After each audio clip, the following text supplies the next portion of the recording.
Good afternoon, and welcome to today's lecture titled, "The Search Function is Not Your Friend, but It Is Useful."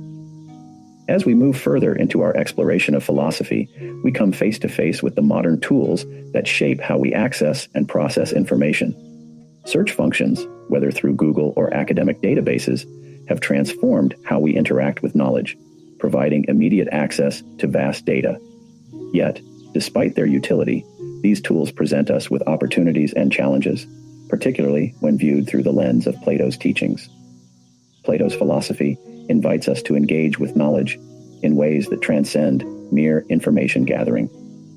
To truly understand the more profound implications of today's lecture, I strongly recommend reading or revisiting the dialogues that anchor our discussion. The Meno, Phaedrus, Republic, and Sophist. Each of these texts provides insights into how Plato viewed the pursuit of knowledge, the process of dialectic, and the dangers of superficial learning. The Meno, for instance, introduces us to the concept of recollection. At the same time, the Phaedrus challenges us to reflect on the consequences of relying too heavily on external sources of knowledge, such as writing or, in our case, search engines. As I encouraged you in previous lectures, reading these dialogues will deepen your understanding beyond what we will be covering in today's session. Engaging with these primary sources is not simply about accumulating information, but developing the intellectual tools to question, analyze, and ultimately reflect on what we know and how we understand it. As you study these dialogues, and others such as the Apology or Phaedo, take the time to explore the corresponding endnotes and commentaries. They are vital to enriching your philosophical inquiry, just as Plato's dialogues are at the core of this course. Reading them will not only strengthen your understanding of Plato's critique of rote learning, and prepare you to think critically about the limitations of modern search functions. With that, let's begin. Engaging with these primary sources is not simply about accumulating information, but about developing the intellectual tools to question, analyze, and ultimately reflect on what we know and how we come to know it. As you study these dialogues, and others such as the Apology or Phaedo, take the time to explore the corresponding endnotes and commentaries. They are vital to enriching your philosophical inquiry, just as Plato's dialogues are to the core of this course. Reading them will not only strengthen your understanding of Plato's... Lecture 07. The search function is not your friend, but it is useful. Good afternoon, everyone. Today's lecture is titled, "The search function is not your friend, but it is useful." We live in an age where search functions, whether Google, digital databases, or the algorithms behind them, are our constant companions. They are immensely useful in providing us with instant access to vast amounts of information. Yet, we must ask ourselves, are they truly helping us think, or are they dulling the critical faculties that philosophy has sought to cultivate since the days of Plato? Today, I want to explore the limitations and benefits of these modern tools. But more importantly, I want to frame this discussion within Plato's broader philosophical methods. In this, we will engage with key dialogues to see how Plato himself might have viewed our reliance on search functions and algorithms. The benefits of search functions. Let's start by acknowledging the obvious. Search functions have revolutionized our interactions with knowledge. They provide a level of accessibility that was unthinkable even a few decades ago. Imagine if Socrates, Plato, or Aristotle had access to the sum of human knowledge with a mere keystroke. The efficiency of search engines allows us to sift through centuries of thought in seconds, giving us access to everything from niche academic papers to mainstream philosophical ideas. Yet, there is a crucial distinction here. Search functions give us information, a raw collection of facts and data. But does this constitute knowledge? According to Plato, information alone is insufficient for true knowledge. He emphasizes the process of dialectic, the rigorous questioning and reflection that leads to understanding. As we see in Meno, the act of recollection, anamnesis, plays a central role in the discovery of knowledge. Search engines may give us answers, but do they help us recall, analyze, or challenge the information we find? To understand the deeper issues, we must turn to Plato's method. Plato's critique of information and rote learning. In Plato's dialogues, we see a disdain for mere rote learning, or the passive acquisition of information. Take, for example, the Phaedrus. Here, Socrates expresses concerns about the written word itself. In his conversation with Phaedrus, he recounts the myth of Theuth, the Egyptian god who invented writing. Theuth presents his invention to the king, claiming that it will improve memory and wisdom.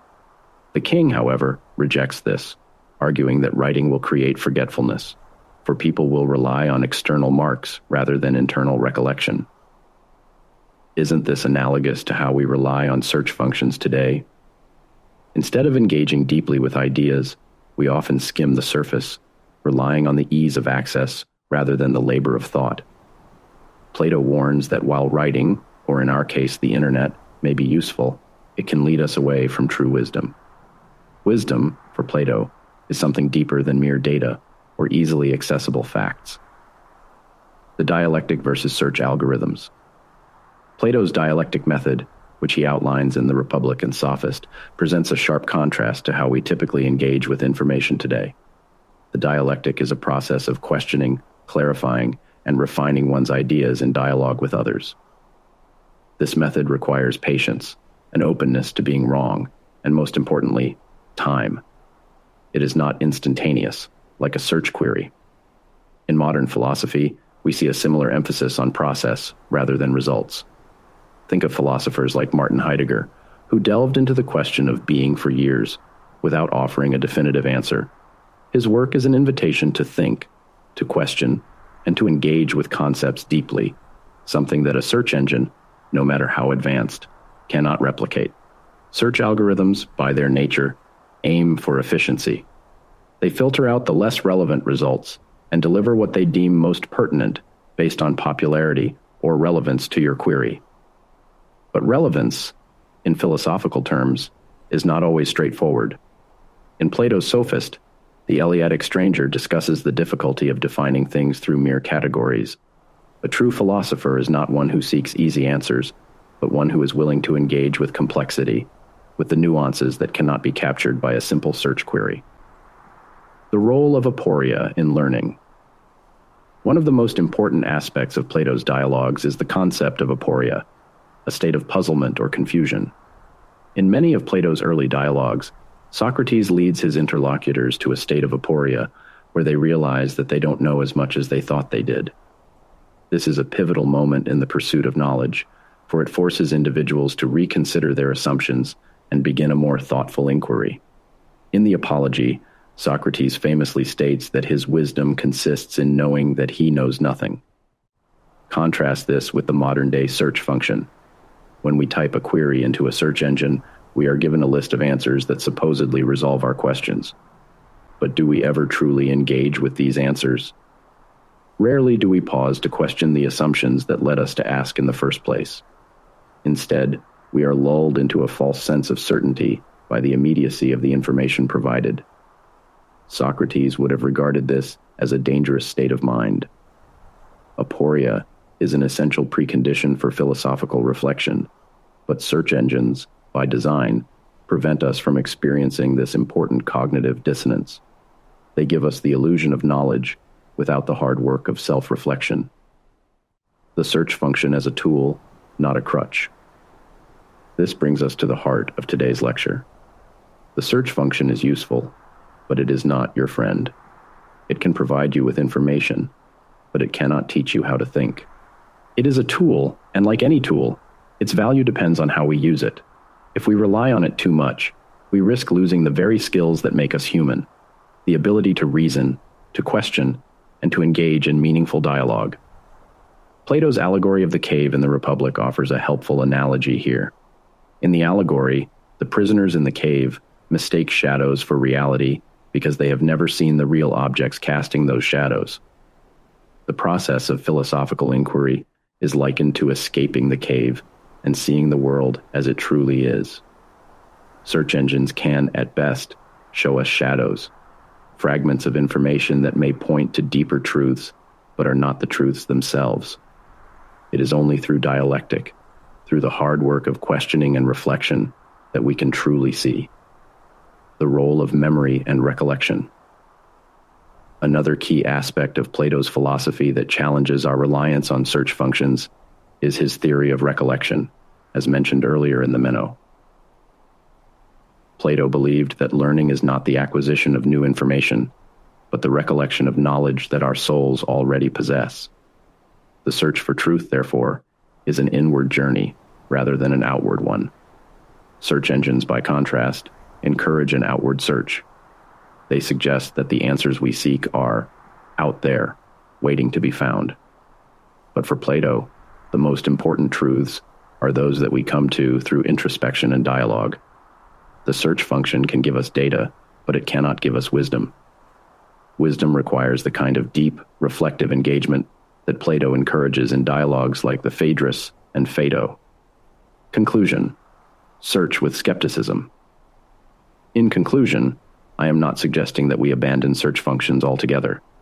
They are, after all, incredibly useful tools, especially in our academic pursuits, but we must approach them with a healthy dose of skepticism.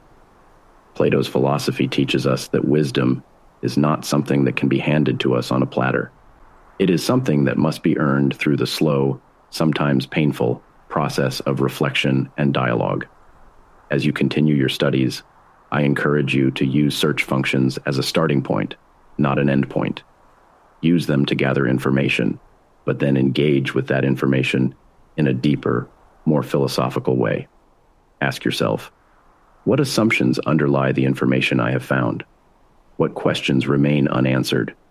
How can I use this information to pursue a greater understanding of the world?